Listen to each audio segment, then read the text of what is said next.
So as we are moving forward in this gathering today, it is our desire to assist you in remembering who you are. We want you to reclaim that stable footing of remembering the powerful, creative genius who loves and is loved that you are. In many cases, in fact in most cases, that's going to take some deliberate directing of your thought, because you have, without meaning to, become rather accustomed at focusing upon what is. And when you are bound up in traffic in your car, often you let that set your tone. If we were standing in your physical shoes, we would not let any moment in time be the basis for the vibration that we are offering.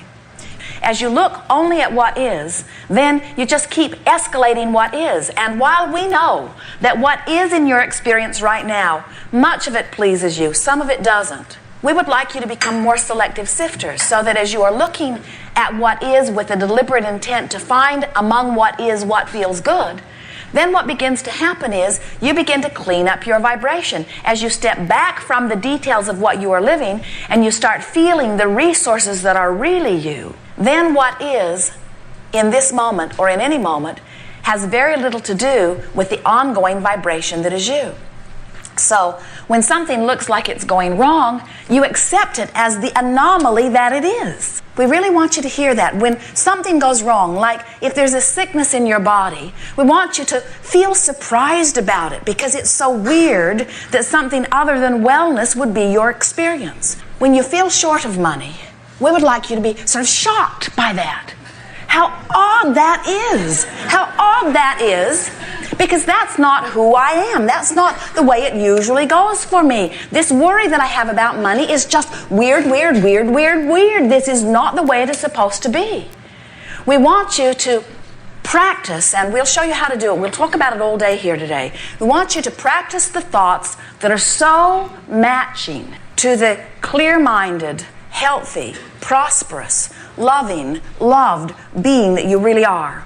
That when you look into your environment, whether it's up close to you or more on a global scale, and you see things that you just know are not the way you want them to be, you just sort of stand back in sort of amazement for a moment as you remember that's not the way it is supposed to be, and then you turn your attention to the way it really is supposed to be and to the way that it really is. And in time, it is our promise to you that no matter what's happening in the environment, close or far from you, you will stand in such a vibrational, stable footing that you will not feel insecurity about things that you can do nothing about. Because you will come to realize that, and here it is, the most important thing that you have ever heard us say. Oh, no, what was it? The things that you can do nothing about have nothing to do with you. If you can do nothing about it, it doesn't matter. In other words, you can change the way you feel. That matters, because that's your point of attraction. You can't change the way someone else feels. That doesn't matter, because their point of attraction doesn't have anything to do with you. You can change what you do, what you say, what you think. That has a great deal to do with you, because that's your vibration. That's your point of attraction. You can't change what somebody else thinks, but that doesn't matter, because that doesn't have anything to do with you. As physical friends who have been looking so much into the environment, to the reality of that which is, you let way, way, way too much of your vibrational countenance come as a reflection of what you are observing in your environment. And what we are wanting to help you to discover is you want to be aware of the vibration that you're offering, which means you want to be aware of the way you are feeling, and you want to be in control of the vibration that you are offering, which means you want to be in control of the way that you are feeling, but you will never be in control of the way others are feeling. You will never be in control of their vibration, and it does not matter, because that's their point of attraction, not your point of attraction. So then you say, well, Abraham, I sort of get that. I've been playing with this enough. I get it that when I think thoughts that feel good and I get into this vibration of connection, that my life goes better. And it goes better and better and better and better. I know that. I've been showing myself that. But I'm a teacher. I'm an uplifter. I want others to be uplifted too. And I feel bad for them when they are not. And we say, don't get carried away.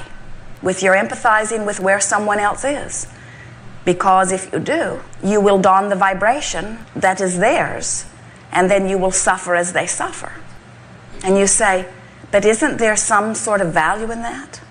Isn't that what a real friend does? And we say a real friend stays connected to source so that you have something to give to someone else. And you say, but when I feel really, really good, it doesn't seem right that there are others that are suffering or hurting or confused. And we say you cannot get sick enough to help sick get well. You cannot get poor enough to help poor become prosperous. You cannot get confused enough to help confused have clarity. You only join them in the disconnection. And that's not what your intention was. You said, I will come forth and I will stay connected to that which is source, and I will be a bright light that will inspire others to the same. I will maintain my vibration of connection. So, what is the vibration of connection? Well, that's this allowing thing that we've been talking about. That's allowing myself to be connected to source no matter what. That's allowing myself to stay in vibrational harmony with who I really am. The art of allowing is finding a vibration that feels so good when I find it, and feels better and better as I maintain it, and gives me evidence of that connection through thriving. The immediate response of that connection is joy in the moment. The long-range evidence is abundance in all things that I consider to be good, like health and relationship and dollars. The art of allowing can sometimes be more easily heard by the path of least resistance. It's the same thing. Because here I am, an extension, a physical extension of source energy. And in any moment, which is where all of my power is, as you stand in your now, that's where all of your power is. Your power to allow your connection, or your power to pinch it off. Your power to feel joy, or your power to feel pain. So as you stand here in this powerful moment, making choices one by one, the better feeling thought, the better feeling thought, the better feeling thought, you are choosing the path of most allowance, but you could say you are choosing the path of least resistance. So these paths, are they paths that everyone needs to follow? Well, first we have to say to you that it would never be one path.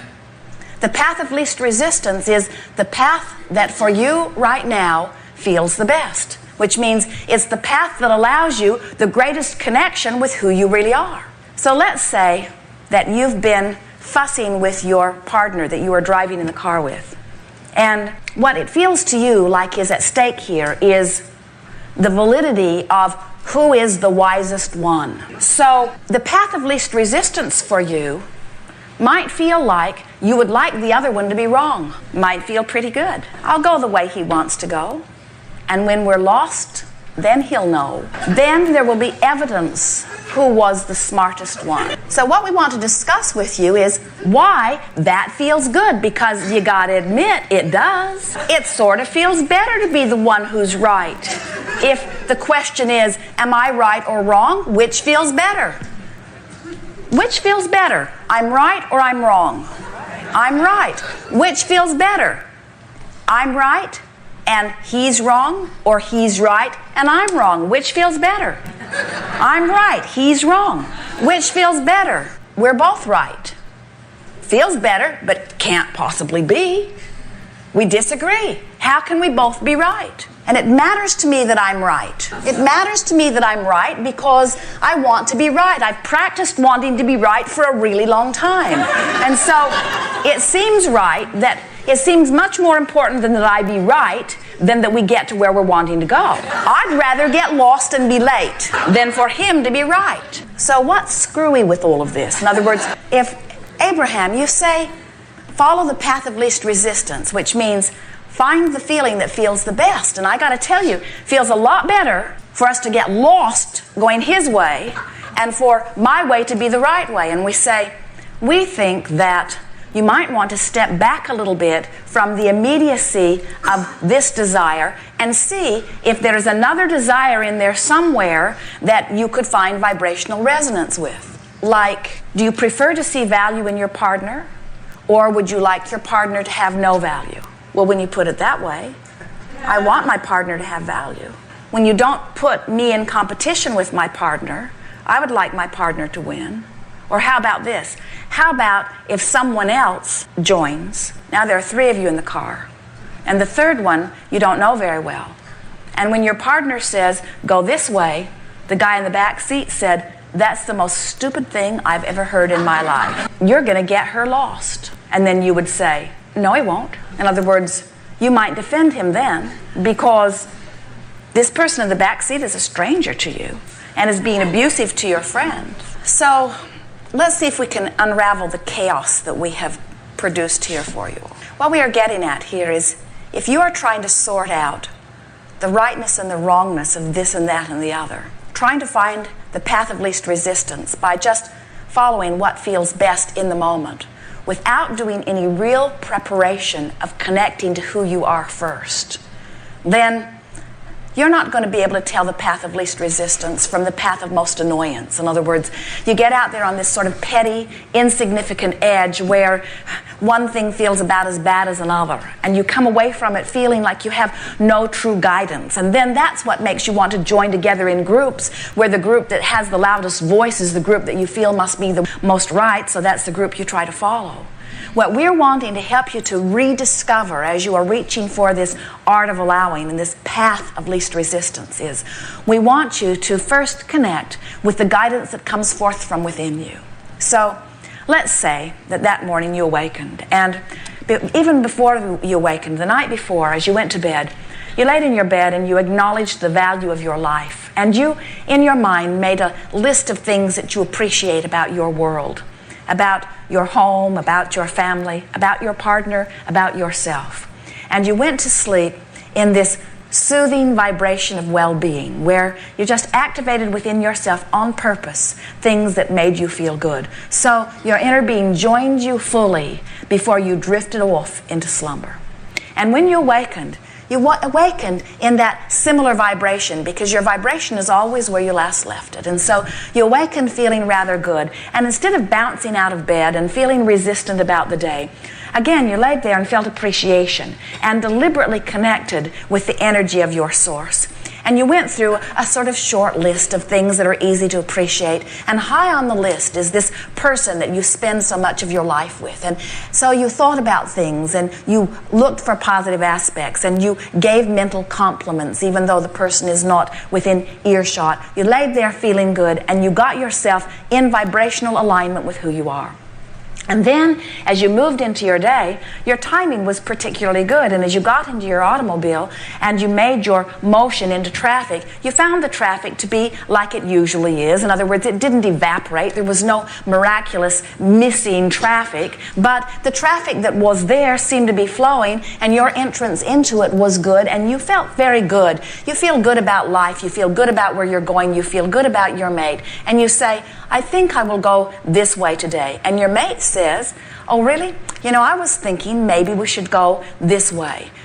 And you say, have you been that way recently? And your partner says, I just have a feeling about it.